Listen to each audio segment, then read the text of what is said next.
तो मैं आपसे पहले ये सवाल जानना चाह रहा हूँ, मैं क्या मतलब पब्लिक ये कह रही है कि जो ये आपदा आई है इस समय, पूरा जल प्रलय यहाँ पे हो गया है, आज 1 तारीख हो गई है, अभी तक जो है कि हेली आज यहाँ पहुँचा हुआ है, तो ये मतलब कोई जनता ये जानना चाह रही है कि इतना विलम्ब क्यों? क्या सरकार इसमें फेल होती नज़र आ रही है आपको, या इस पर क्या कार्रवाई आप कहेंगे?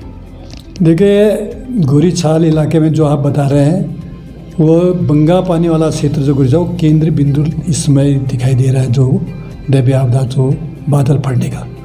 क्योंकि उसका लगे हुए जो आपका क्षेत्र है बरम से लेकर मतकोट और जरा जुबली से लेकर नीचे धामी गांव गुटी और बांसबगर तक, ये केंद्र बिंदु बंगा पानी।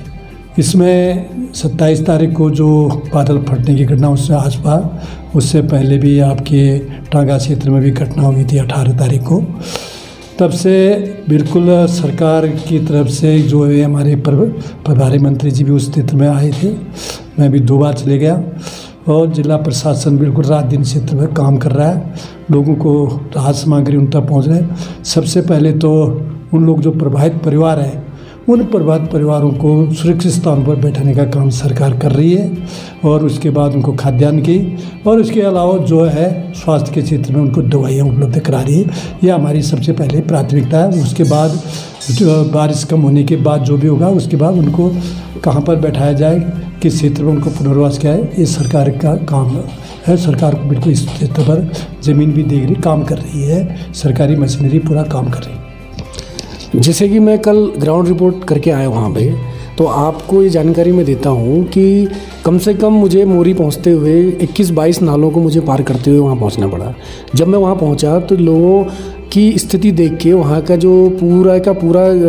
तल्ला मोरी गांव, बगीचा बगड़, मल्ला लुमती, तल्ला लुमती, इस सारे गांव की स्थिति इतनी भयानक थी कि लोगों के घरों में जो है मलबा घुसा हुआ था। लोग एक भी नज़र, बहुत कम लोग नज़र वहाँ पे आ रहे थे। पानी अभी भी चल रहा है वहाँ पे। लोगों से जब मैंने बात की तो सरकार प्रशासन की तरफ से उनको जो मदद दी गई, उन्होंने हमें बताया कि 100 परिवार में 2 टेंट दिए गए हैं, 2 किलो राशन दिया गया है, जिससे कि पूरी जनता वहाँ पे परेशान है। बिजली का कोई पता नहीं है, पानी की तो पूरी ध्वस्त ही हो गया है। तो इस बारे में आप क्या कहेंगे कि इसको किस तरीके से आप सुचारू रूप से इसको चलाएंगे?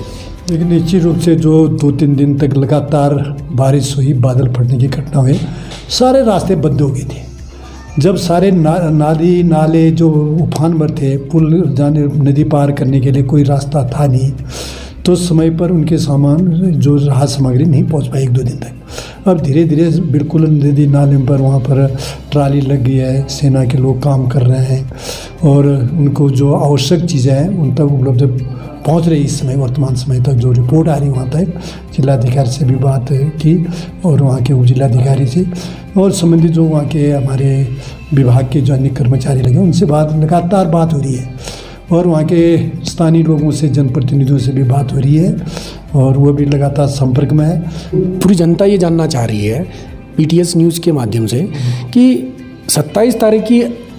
आपदा से आज 1 तारीख हो गई है, मगर दुख की बात ये हो रही है कि हमारे माननीय मुख्यमंत्री जी की ओर से कोई भी ना कोई ट्विटर पे उनका कोई संदेश आया, ना क्या कहते वो वहाँ घटनास्थल पे पहुँचे। तो इसके पीछे मैं क्या समझूँ, मतलब जनता ये चाह रही कि मतलब केंद्र राज्य सरकार जो है गोरीछाल क्षेत्र की जनता के साथ कहीं सौतेला व्यवहार तो नहीं हो रहा है?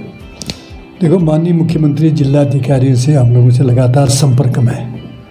वो आएंगे बिल्कुल। अभी आपदा अन्य क्षेत्रों में भी, उत्तरकाशी में भी, चमोली जनपदों में, पौड़ी क्षेत्र में भी आपदा आई है, तो उन्होंने भी हर जगह देखना। इस समय कोरोना महामारी का भी इस समय सब जगह ध्यान देना है, लेकिन रिपोर्टें बार जल्दी से जल्दी मुख्यमंत्री जी आएंगे, क्षेत्र का जायजा लेंगे, लोगों से मिलेंगे, उनकी समस्या का समाधान अवश्य करेंगे। अभी आगे ये जनता का सवाल है कि 2013 से जो आपदा हमारे क्षेत्र में लगातार आ रही है, इस पे जो है कि सरकार चाहे कांग्रेस की रही हो चाहे बीजेपी की आई हो, हमें अभी किसी भी आपदा के ऊपर राजनीतिकरण तो हमें करना नहीं है, लेकिन हम सिर्फ ये जानते हैं कि जनता की सुरक्षा के देखते हुए हमें पहले जनता को सुरक्षित रखना है। तो 2013 से अभी तक की जो भी आपदाएं आई उसमें कुछ लोगों को पहले जैसे कई जगह पे चकडाम की व्यवस्था नहीं हो पाई है, और कई लोगों को जो कि आज किराए के मकान में रह रहे हैं, पंचायत घरों में रह रहे हैं, एनएम सेंटर में रह रहे हैं, सरकारी भवनों में आश्रय लिए हुए हैं 2013 से, और कहीं तो टेंट लगा के भी लोग रह रहे हैं। तो उस संदर्भ में मैं आपसे यही मतलब कहूँगा कि सरकार इन चीज़ों के ऊपर पहले से ही क्यों नहीं ध्यान देती कि जिससे कि ये रोकथाम हो। देखिए, इसके लिए सबसे पहले तो जो आपने कहा कि भाई चेक डैम में है, जो गोरी नदी है उससे लगे हुए जो गांव हैं उनको बचाने के लिए सरकार ने बिल्कुल उन क्षेत्रों में तटबंध किया। लेकिन इतनी ज़्यादा बारिश होने से, बादल फटने से नदी इतनी ज़्यादा आ गई वो तटबंध अपने साथ भागे लगे। दूसरे बहुत सारे नदी नाले का आपने दौरा किया, तो उन क्षेत्रों में चेक डैम की जो बात आपने की, ज़रूरत है उनको चेक डैम बनाने की, और सरकार ने चेक डैम भी बहुत सी जगह पर बनाए हैं। लेकिन इसमें जिन जगह पर ज़रूरत होगी उसमें अभी विभाग के अधिकारी, सिंचाई विभाग के, कृषि विभाग के और अन्य जो विभाग से संबंधित हैं, जल निगम, पेयजल वालों का, सब विभाग के अधिकारी जा रहे हैं, वो एस्टीमेट बना रहे हैं इसमें, और शासन को जल्दी से जल्दी आगमन भेजकर उन क्षेत्रों में काम करेगी। और जहाँ पर वास्तव में गाँव को बसाने की ज़रूरत होगी, बचा सकते हैं तो वहाँ पर बचाएंगे। जहाँ पर वास्तव में गाँव को बिल्कुल खतरा है तो उस गांव को अन्यत्र उसी क्षेत्र में बैठाने का काम सरकार उस विचार पर, उस पर रिपोर्ट भी ले रही है, अधिकारी उस पर पूरी रिपोर्ट तैयार कर रहे हैं।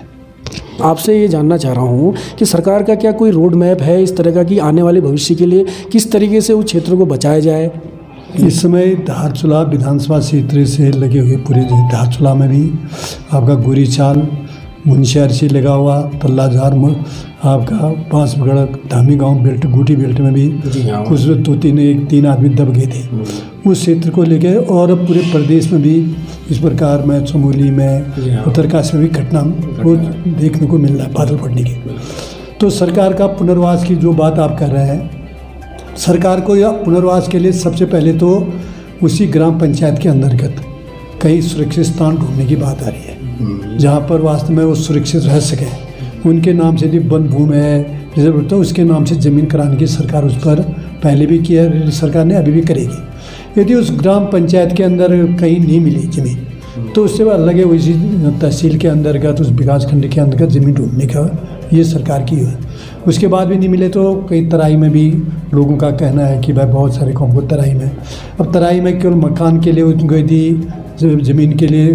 पहले तो उनको निर्भर किसी खेती पर भी है, जंगली जानवर उनके पास पालतू जानवर हैं, जो पालतू जानवरों पर ही वो अपना निर्भर रहते हैं और उसकी खेती जो करते हैं उस पर निर्भर है। अब केवल हम उनको कहीं बैठाएंगे मकान के लिए कर क्या करेंगे, उनके पास तो रोज़गार कुछ है नहीं,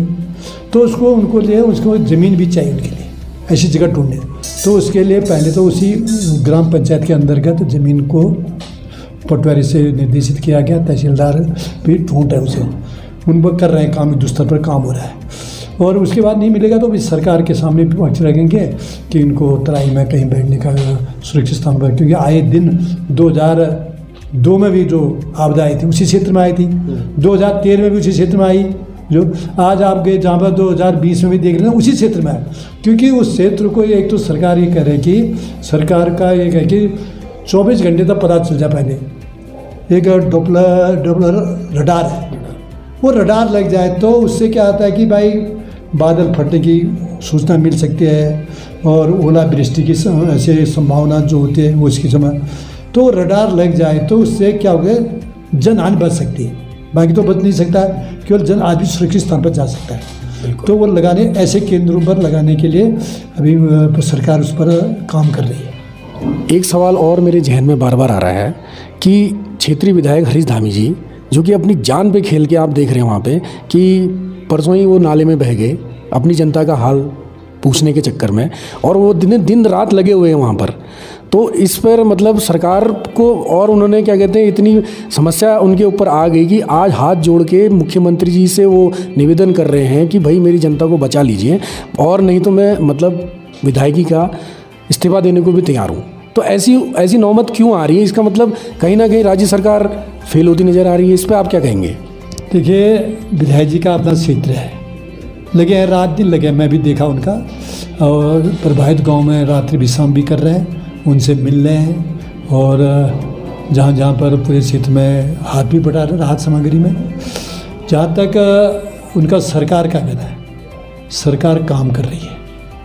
अब वो युद्ध स्तर पर काम कर रही है, सारी मशीनरी काम कर रही है,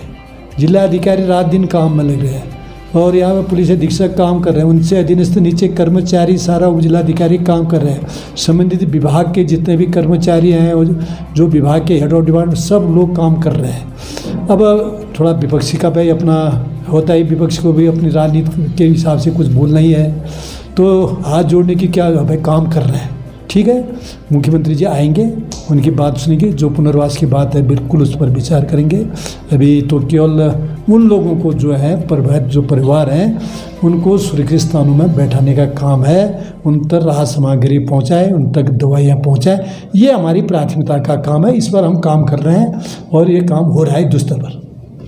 खबरों में बने रहने के लिए न्यूज़ PTS TV को सब्सक्राइब करें और बेल आइकन दबाएं और साथ ही फेसबुक पर न्यूज़ PTS TV पेज को लाइक या फॉलो करें।